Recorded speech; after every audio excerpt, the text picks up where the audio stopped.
첫 국정감사를 마무리 지은 20대 국회가 예산 전국에 본격 돌입합니다. 미르와 K스포츠재단, 송민순, 회고록 등 최근 현안을 두고 여야의 팽팽한 대치가 더욱 가속화될 전망입니다. 박태우 고려대 연구교수, 차재원 부산 가톨릭대학교 교수 나오셨습니다. 두 분 어서 오십시오. 안녕하세요. 네, 박 교수님, 먼저 박 대통령이 내일 네 번째 예산안 시정연설을 할 예정입니다. 과거에는 총리가 첫 회를 제외하고는 대신 있는 것이 관행이었는데 이 네 번째 직접 하는 예산안 시정연설 어떤 의미가 있다고 좀 볼 수 있을까요? 그만큼 국회하고의 소통을 좀 강화하고 국민들한테 직접 메시지를 좀 민의 전당에서 전하겠다는 그런 강력한 의지가 있는 거 아니겠습니까? 더군다나 지금 대통령께서 수시로 수석 비서관회의 기타 행사장에서 말씀하시듯이 지금 안보 위기가 이렇게 심각하고 경제가 말이 안 하는 상황에서 대통령께서 직접 국회에 가서 현안이 무엇이고 또 야당을 상대로 협조할 건 협조해달라 이런 부탁을 하는 건 너무나 당연스러운 거죠. 그래서 이번에 네 번째인데요. 취임 이후에 저는 내일 시정연설이 굉장히 중요하다고 봅니다. 그만큼 좀 위중한 상황이고 그래서 무엇보다도 이젠 안보 문제에 있어서 국론 분열을 좀 경계하고 민생 문제에 있어서 예산안 통과를 좀 잘 좀 해달라고 야당한테 부탁하는 자리가 되지 않을까 이런 생각이 드는데요. 저는 좀 바람이 있다면은 지금 최근에 미국에서 2+2 회담이 열렸지 않습니까? 외교 국방장관 우리 한미 간에 열렸는데 거기서 지금 논의되는 문제 중에서 한미 간 확장 억제 전략 협의체라는 걸 만들겠다고 했는데 이런 부분이 지금 상당히 중요한 문제, 이런 부분을 좀 국내 문제와 별개로 외교 문제도 좀 언급함으로써 나토의 그런 핵계획 그룹, 뉴클리어 플래닝 그룹 같은 그런 거를 구체화하는 주문을 우리 야당과 우리 정치권은 물론이지만 국제사회도 좀 강력하게 천명하는 이런 좀 구체적인 그런 하나의 발언도 있었으면 좋겠다 이런 판단을 하고 있습니다. 네, 안보와 관련된 부분에 대한 언급의 필요성도 말씀해 주셨는데 이 경제 위기 그리고 안보 위기에 관한 발언 외에도 최근 이제 정치권의 최대 현안이 아무래도 최순실 씨 관련 의혹 그리고 미르와 K스포츠재단 의혹이고 그리고 송민순 회고록 관련 논란이지 않겠습니까? 이 부분에 대해서 언급될 가능성 있다고 보시나요? 저는 그 가능성이 그렇게 높아 보이지는 않습니다. 지금 그 박근혜 대통령께서 지금 그 시정 연설을 지금 올해 아니 내일 놓으면 네 번째 놓지 않습니까? 네. 우리나라 헌정사상 대통령께서 해마다 시정 연설 놓는 건 박근혜 대통령이 처음 지금 하고 계시는 행보인데 박근혜 대통령이 취임 초기에 국회에게 협조를 구하는 모습 그런 새로운 정치 문화를 만들겠다는 본인의 다짐을 실천하는 거거든요. 그러한 다짐이 형식적으로는 이제는 거의 이제 완성돼가는 단계인 것 같아요. 문제는 이제 형식과 실질이 그만큼 따라야 되는데 그냥 실질적인 측면에서 본다고 한다면 국회에게 협조를 구하는 소위 말하는 협치의 정치 문화를 새로 만드는 부분에 있어서는 내용은 좀 부족한 측면이 분명히 있는 거죠. 이번에 국정감사에서 우병우 민정수석이 국회에 결국 출석하지 않았지 않습니까? 네. 그리고 야당이 여소야대 국면이 바뀌면서 여러 가지 국정 스타일의 변화 또 국회와의 협력에 대한 요구를 많이 했음에도 대통령께서는 그 부분을 조금 모르쇠로 일관한 측면이 분명히 있거든요. 이러한 기조에서 본다고 한다면 지금 대통령 주변을 둘러싸고 있는 여러 가지 의혹들에 대해서 본인이 시정연설에서 그 부분에 대해서 단호한 이 처벌을 약속하는 그런 식의 언급을 하실 가능성은 저는 그리 높아 보이지는 않습니다. 그러나 지금 송민순 회고록에서 드러난 소위 말해서 지금 문재인 그 더불어민주당 전 대표를 둘러싼 여러 가지 지금 현재 북한과의 거래 의혹에 대해서는 본인이 지금 현재 이 대북 문제에 대해서 가타운한 입장을 보이고 있기 때문에 그 부분은 어떻게 하면 잘하면 지적할 가능성이 있으실 것 같은데 모르겠습니다. 그러니까 본인의 의혹에 대해서는 그 입을 닫고 그 부분 또 지적한 부분도 어떻게 보면 정치적인 이 정쟁을 심화시킬 수 있다는 측면에서 본다면 아예 그 부분 자체를 다 빼고 예산안 부분에만 초점을 맞출 가능성이 저는 더 높아 보인다. 그렇게 2015년 10월 연설에는 15년도죠. 작년에 연설에는 아마 그 당시 가장 첨예한 현안했던 국정교과서 부분도 말씀을 하신 그런 사례가 있습니다. 물론 이제 우병우 수석 거취 문제나 최순실 그 비선 실제 농단 그런 의혹 이런 거에 대해서 이미 수차례 검찰을 통한 강력하고 공정한 수사를 이야기해서 그 부분은 아마 더 이상 이야기 안 할 확률이 많이 있습니다만 제 생각에는 아까도 말씀하셨듯이 지금 북한의 인권 문제라든지 대북 압박, 공조 노선 이런 거는 대통령이 지금 어떻게 보면 임기 말까지 가장 중요하게 생각하는 하나의 대북 프로젝트 하나이기 때문에 반드시 언급이 있을 것이다. 저는 그렇게 생각이 듭니다. 네, 차 교수님 방금 예. 말씀하신 대로 지난해 10월 국정연설 같은 경우에도 이 국정교과서 논란 때문에 여야 간 갈등이 첨예한 상황에서 시정연설이 있었습니다. 당시를 돌이켜 보면 야당에서 정의당 같은 경우에는 대통령이 국회 입장할 때 항의 시위를 하기도 했고요. 그 시정연설 중간에도 이 뭐 컴퓨터에 뭐 항의하는 문구를 붙인다던가 네. 이런 일들이 있었는데 현재도 여야 간 갈등이 굉장히 첨예한 상황인데 내일 시정연설에 대처하는 이 야당의 태도 어떻게 예측해 볼 수 있을까요? 뭐 지난해 같은 경우는 그 저 국정교과서를 둘러싼 그 여야 간의 대립이 아주 첨예했지 않습니까? 그렇기 때문에 그 부분에 대한 또 이 시정 예산 그러니까 시정 연설에 그러니까 국정교과서 편성을 위한 예산이 들어가 있었기 때문에 대통령께서 그걸 언급 안 할 수가 없던 측면이 있기 때문에 아마 그때 당시는 이제 야당이 편말 시위 같은 걸 했습니다만은 아마 내일에는 야당이 지금 최순실 씨 의혹에 대해서 대통령께서 이야기를 하지 않는 부분에 대해서 아마 뭐 연설을 방해하는 식의 그런 뭐 진행 방해 이 정도까지는 하지는 않을 것 같아요. 네. 안 할 것 같고 만에 하나 지금 이제 우리 박 교수님 말씀하신 것처럼 이 지금 그 송민순 회고록과 둘러싼 북한 인권 문제에 대한 이야기를 거론을 하면서 그 우회적 어법으로 하더라도 뭐 문재인 전 대표에 대한 이런 우회적 공세가 나온다고 한다면 야당이 반발할 가능성은 있지만 네. 제가 봤을 때는 아마 원론적인 차원에서는 언급하시되 아마 이렇게 정쟁을 가속화시키는 이야기는 본인의 지금 이제 여러 가지 정치 입지가 그렇게 탄탄하지 않다고 봤을 때는 아마 그 가능성은 그렇게 높아 보이지 않는다. 그렇다고 한다면 야당도 시정 연설에 집중하지 않을까 저는 그렇게 봅니다. 네, 내일 이제 연설을 시작으로 이제 예산안 관련된 협의가 들어가는데요. 이 오늘 내일부터 시작될 예산 협의를 앞두고 민주당에서는 기자 간담회를 가졌습니다. 윤호중 정책위의장 같은 경우에는 이 이른바 비선 실세와 관련된 예산은 삭감하겠다. 그리고 박 대통령 관련 예산도 줄이는 방향을 검토하겠다. 또 법인세 인상, 누리과정 증액 이런 의견을 밝히면서 앞으로 정부 여당과 상당히 파열음을 낼 것이다 이런 생각을 들게 만들었거든요. 이 앞으로의 이 여소야대 국면에서의 이 예산안 처리 전망 어떻게 전망하십니까? 16년 만에 여소야대 정국이 되다 보니까 정말로 그 예산을 조정하는 그런 권한이 야당으로 다 가 있어요.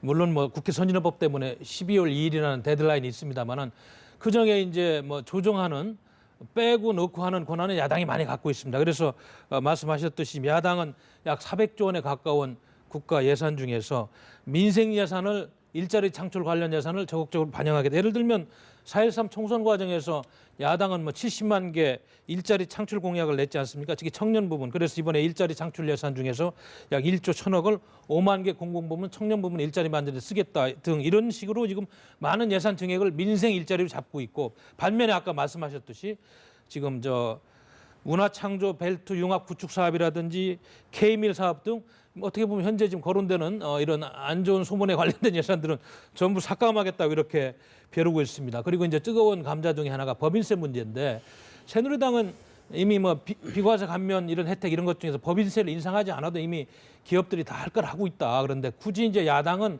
22%에서 25%, 3%를 올리겠다는 그런 강한 공약을 내고 있어. 그렇게 함으로써 앞으로 향후 5년간 지금 예산 증액효과가 굉장히 크다. 그래서 이걸 꼭 해야 되겠다는 그런 입장. 이런 부분이 지금 상당히 지금 충돌 지점으로 다가오고 있습니다. 아무튼 제가 보기에는 지금 이 예산 정국에서 보이지 않는 또 정쟁이 많이 왔다 갔다. 예산을 놓고 본인들이 좋아하는 사업, 좋아하지 않는 사업, 여야 간의 그런 삿바 싸움이 아마 끊임없이 지금 진행될 것이다. 이렇게 판단이 되네요. 네.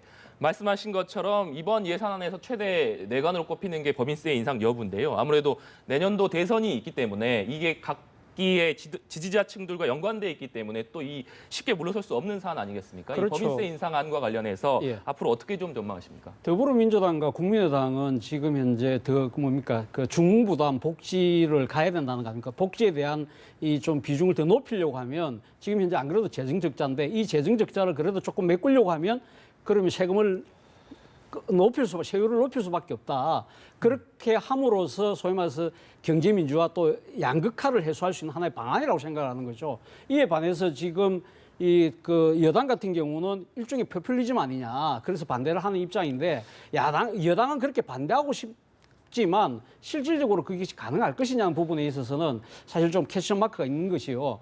지금 국회의장이 지금 이제 이번에 정세균 의장이 법인세법에 대해서는 이것이 상당히 그 국민들과 관계가 있기 때문에 예산부수 법안으로 지정할 수밖에 없지 않겠느냐는 입장을 미리 밝혔거든요. 네. 그렇기 때문에 지금 그 예산부수 법안으로 지정이 되면 관련 상임위를 통과하지 않고 바로 본회의에 올라온다는 겁니다. 그렇게 되면 여소대 아대 국민이기 때문에 야당이 합심만 하면 사실은 이 부분을 통과시킬 수 있는 거죠. 그렇기 때문에 여당 입장에서는 이 부분에 대해서 과연 아예 전면적으로 반대할 것이냐 아니면 적정하게 타협할 것이냐 하나의 정치적 선택의 기로에 저는 놓여 있다고 봅니다. 네, 말씀하신 것처럼 정세균 국회의장이 이제 예산 부수 법안으로 인해서 직권 상정할 할 수 있다 이런 가능성을 내비치면서 새누리당 같은 경우에는 미리부터 이 부분에 대한 우려를 좀 표명하고 있거든요.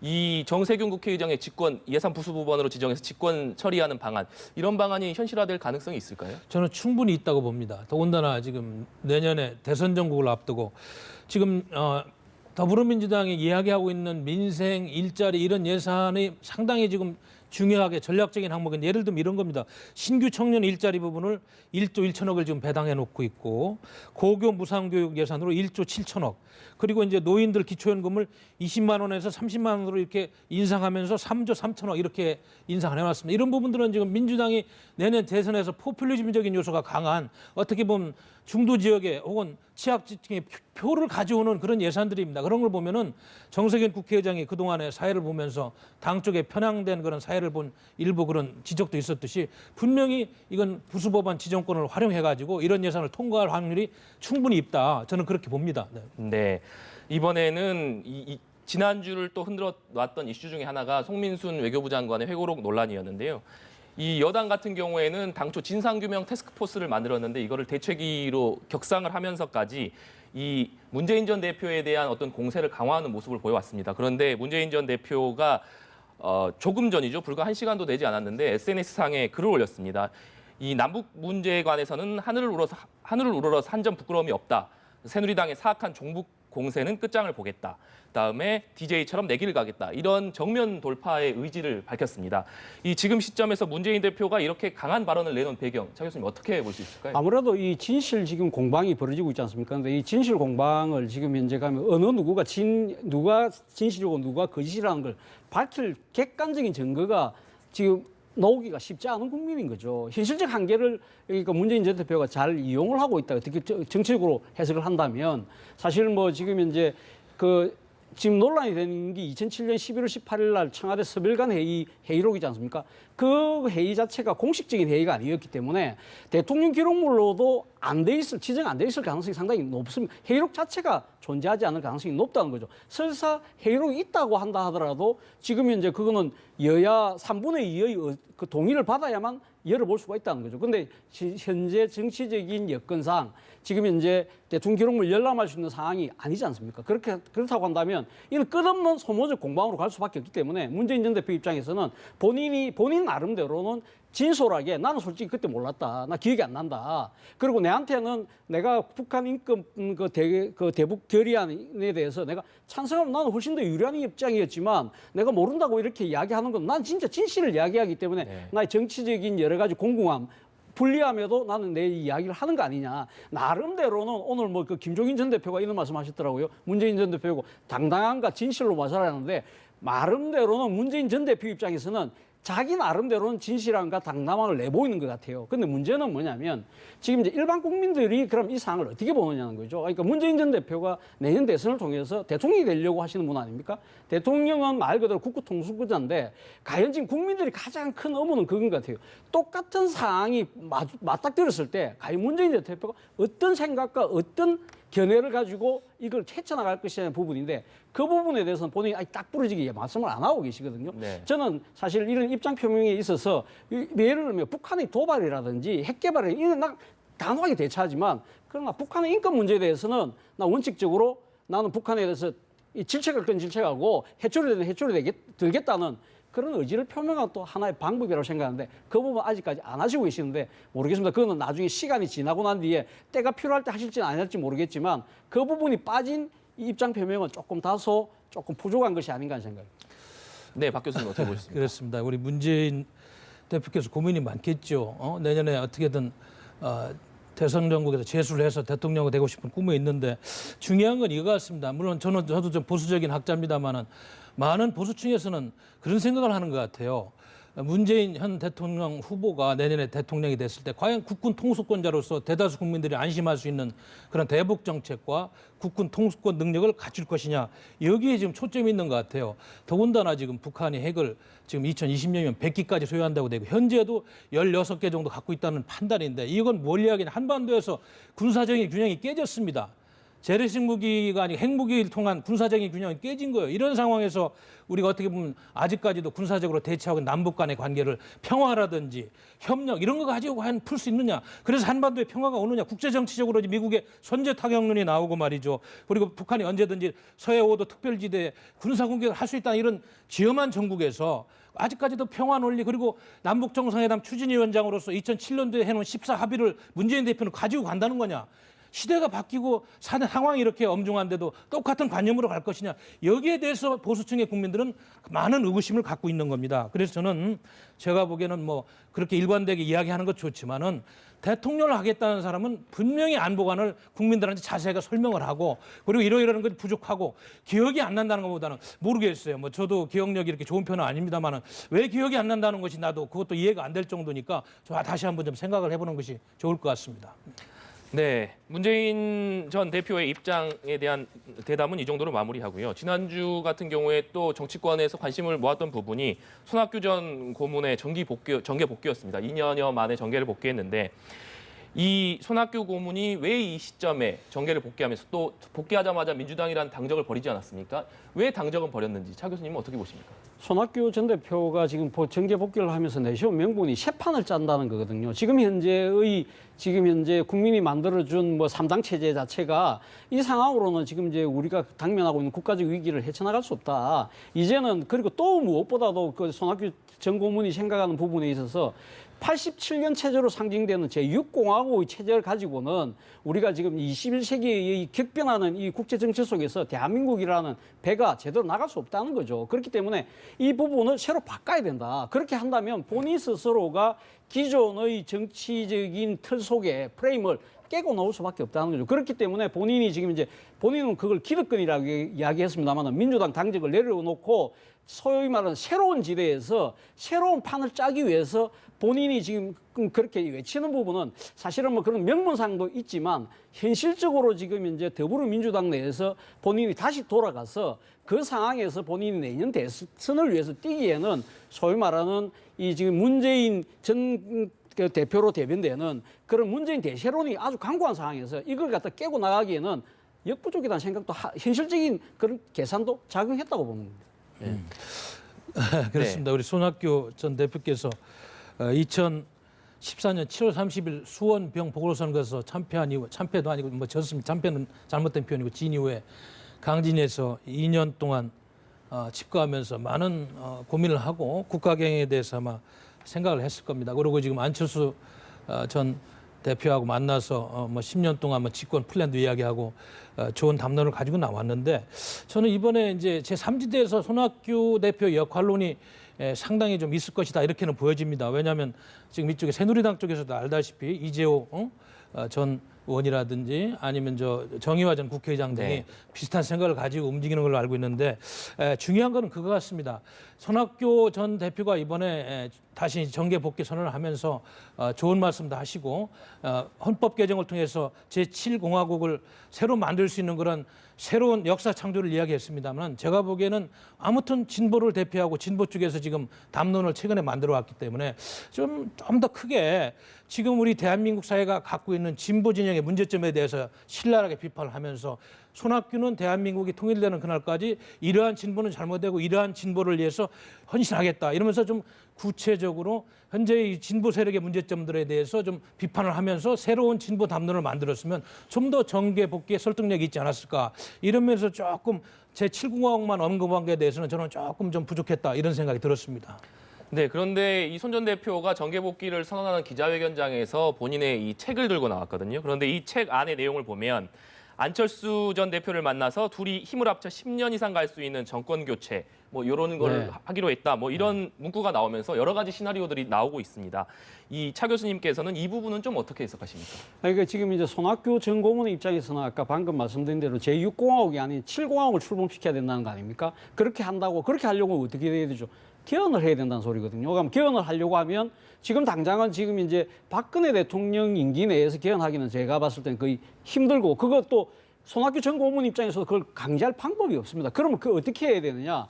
그러면 다음에 지금 내년 12월 달에 대선에서 지금 승리할 수 있는 분하고 손을 잡든지 본인이 그러니까 지금 이제 제6공화국 내 대통령을 안 하겠다했으니까 본인은 지금 현재 그러니까 지금 대통령 도전보다는 소위 말해서 지금 현재 본인에게 러브콜을 보내고 있는 안철수 국민의당 전 대표하고 손잡을 가능성이 상당히 높은 거 아닙니까? 그러면 안철수 전 대표 보고 아까 방금 말씀하신 10년 집권을 하자고 했으니까 안철수 전 대표 보고 그러면 내년 대선에서 개헌 공약을 내걸으라고 이야기할 수밖에 없는 거죠. 그렇게 한다면 안철수 전 대표 입장에서는 결국 자신의 임기를 반토막 내는 2년 한 4개월 정도를 하고 개헌을 그러니까 권력 구조 개편을 하는 쪽으로 지금 현재 플랜을 짜야 되는 상황인데 그 상황에 대해서 안철수 전 대표 입장은 아직까지는 상당히 부정적인 것 같아요. 어제도 기자들 만나서 여러 일에는 순서가 있는 법이다. 그리고 지금 아직까지 개헌 전에 해야 될 일이 많다고 하는 걸 본다면 본인 입장에서는 어떻게 보면 지금 현재 그러니까 진보 정권이 10년을 정권을 갖고 간다는 부분은 동의할 수 있다 하더라도 이러한 부분이 지나치게 정치 공학적으로 해석됨으로써 일종의 권력 나눠먹기 형태로 비치는 부분에 대해서 본인 스스로는 상당히 경계하고 계실 거예요. 그렇기 때문에 과연 이 지금 10년 그 집권 부분에 대해서 이 구체적인 플랜에 대해서는 서로 생각이 조금씩 다르기 때문에 이걸 어떻게 조화시켜 나가느냐 부분이 앞으로 관건일 것 같습니다. 그런데 안철수 전 국민의당 대표가 본인은 국민의당 중심으로 좀 갔으면 좋겠다. 제3지대.